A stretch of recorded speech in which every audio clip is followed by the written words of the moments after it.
And with that, that opens up level 3, but first you have to take on a mini-boss. This is Iron Ma'am, and she is just as easy as all the other mid-bosses in the game. But yeah, that was pretty easy. Got an extra life out of it, though, which is nice. So now we go into stage 3, Coco Cave. And right here I'm gonna get rid of my hammer so I can have a bonker as partner, and so I can also show off Fighter. Hiya! Hold the B button longer for a stronger blow. That punch is an instant KO. But determine the blow strength by holding B. Short B for Fulton Jab, long B for Smash Punch, dash B short for Leg Sweep, dash B long for Spin Kick, short B in air for Down Kick, short B in air, or long B in air for Double Kick. Up and hold B for the Rising Break, direction and B near foe for grabbing the foe. Grab and B for the arm throw, and grab, direction, and B for the judo throw.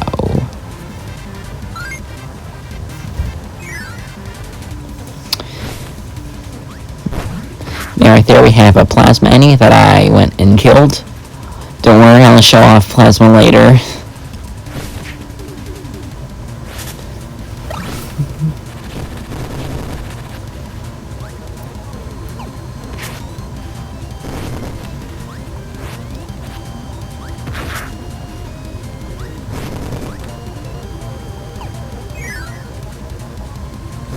And right here we have a little room with a couple Doritos and an extra life.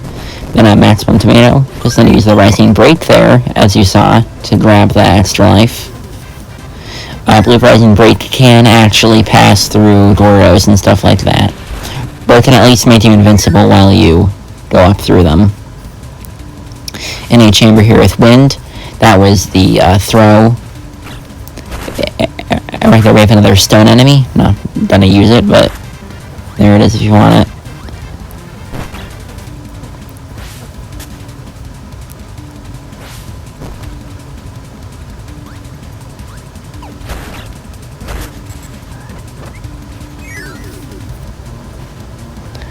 Okay, let's grab stone.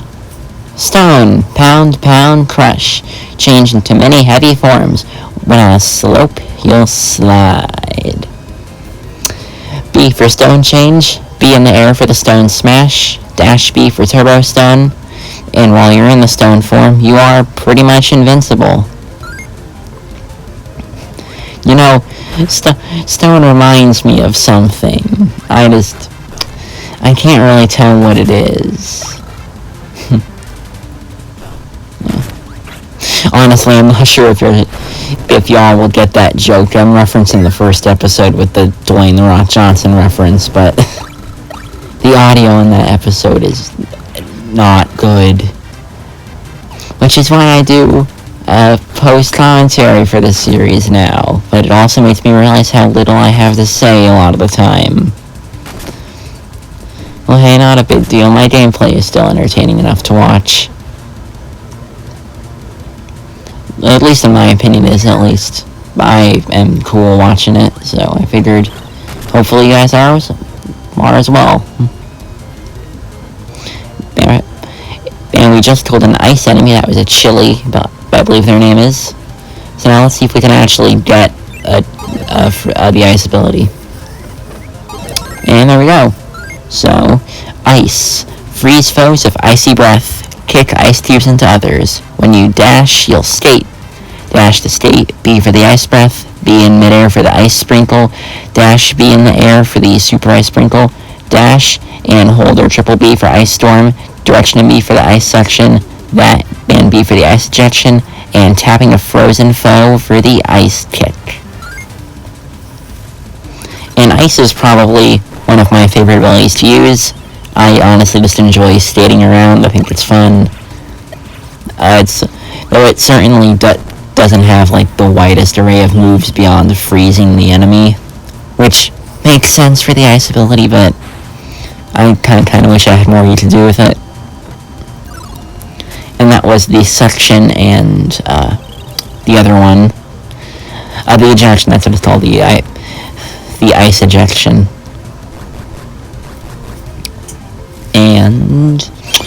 Let's kill this dude. That's me trying to go through the blocks in the gameplay. And the warp star.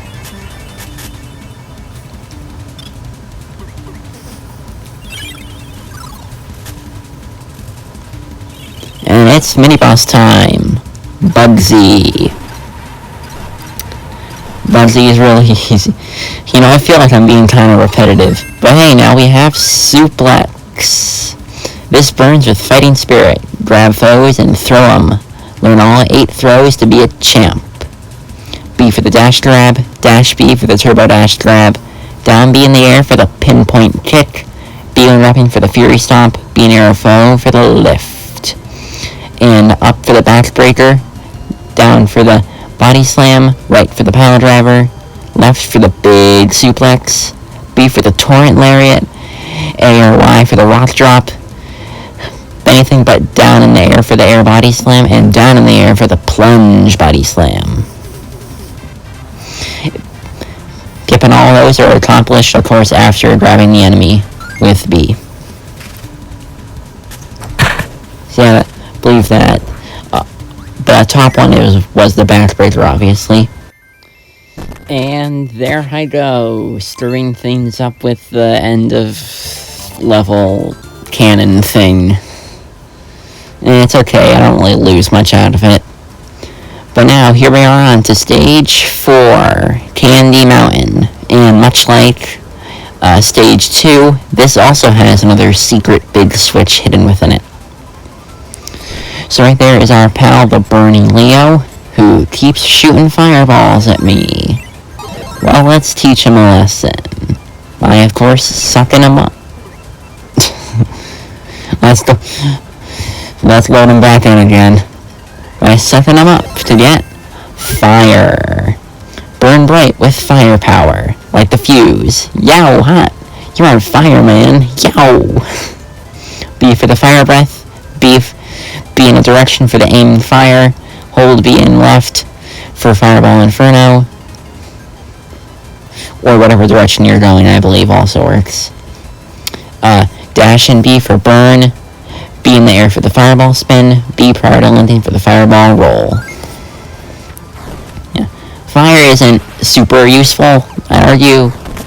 The dash is mostly what I use, because the dash is really, like, it passes through Gordos, and it just helps you gain a lot of speed in the air and stuff.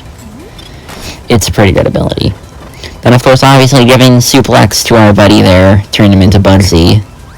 He is the only mini-boss in the game. Oh, well, him and Bonkers, who are represented when you use their partner, which I believe is just because they're the only enemies to actually give off Suplex and Hammer. Yeah, that's pretty cool.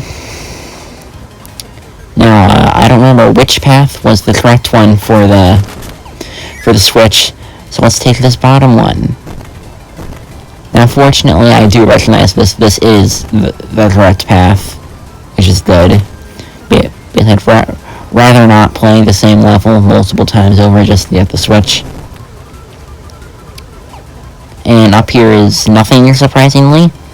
Kind of surprised there isn't, like, the invincibility candy or even, like, food up there. And there goes Bugsy, killing our Burning Leo. Let's go and grab that again. And as I said earlier, the dash can pass through Gordos, which is how we get through this little segment here for 3 extra lives. However, Bugsy can't, so he's going to get damaged whenever he gets off-screened, because his block will automatically shut off. So Bugsy's taken a sizable amount of damage from this.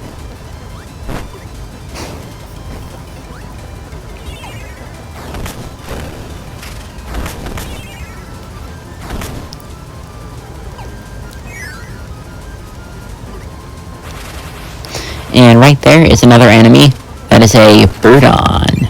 And as you're about to see, Birdons give the wing ability.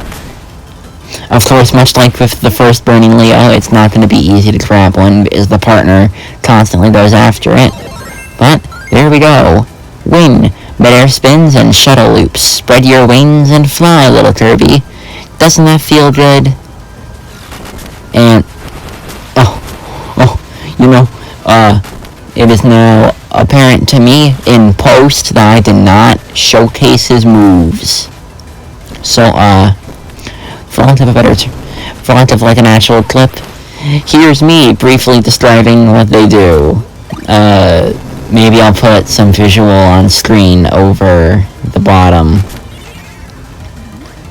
But, B shoots some feathers up. B, I think, does like the shuttle loop thing that they mentioned. I think there's like a dash if you dash in midair and then hit B.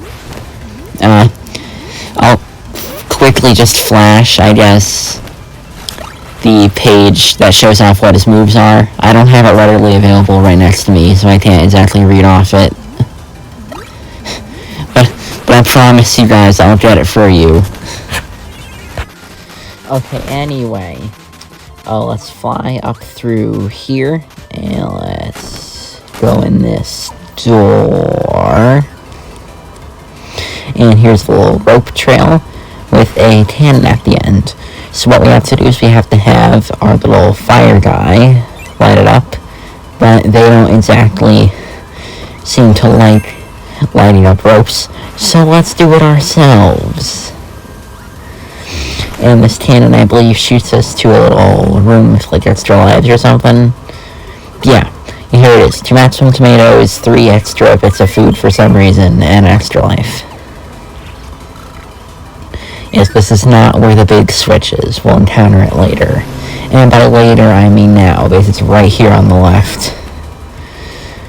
And that right there is another copy essence. That one is for the copy ability known as, well, copy. It's not particularly useful in this subgame, but there will be one later where it's actually kind of useful. But yeah, copy, it's held by those tack enemies that steal your powers. It just lets you stand an enemy or whatever and steal their ability. I believe it can also be used during mid-bosses to steal it from them too, but I haven't tested that theory yet.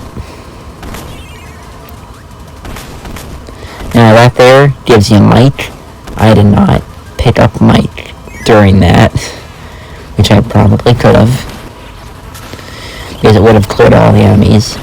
But here we are fighting against Mr. Frosty again, and like always he goes down in like one hit pretty much. But here we have 2 mid-bosses in a row. And here's Bonkers. And he's dead.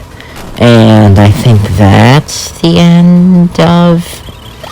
Okay, no, it's not. No, we have 2 simultaneous Poppy Rose Seniors. Even having 2 of these guys doesn't make it difficult, if I'm being honest. It's still a joke. And now that for sure has to be the end, right?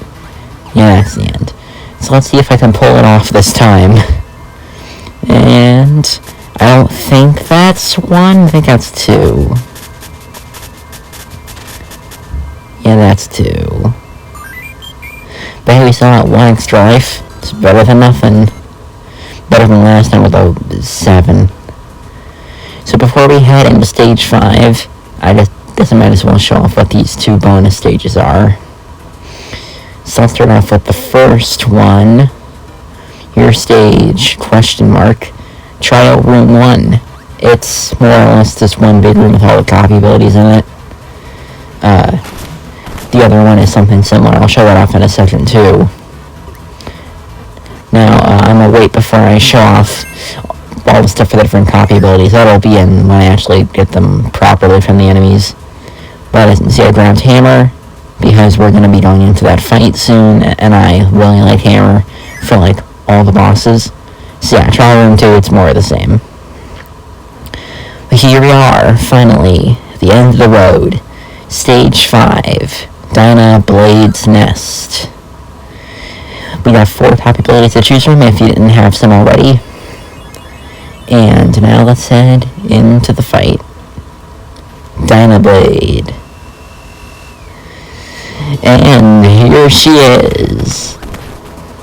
Dyna Blade is actually kind of challenging. Or at least it wasn't my first time around. Now that I know how to use hammer properly, she is just as much of a joke as Wispy Woods and other stuff.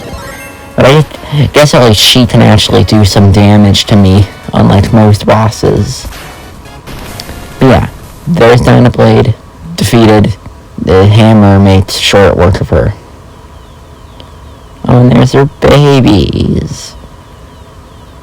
Kirby, what are you doing? What are you doing, Kirby? What are you doing?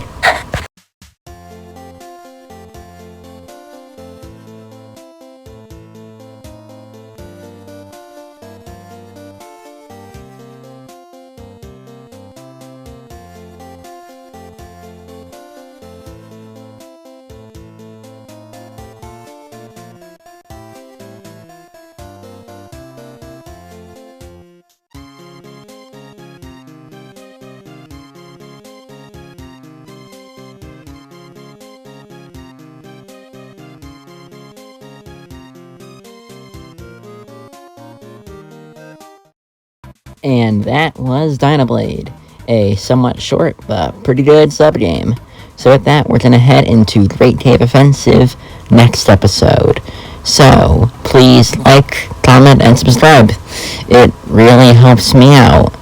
And with that, I will see you all next time.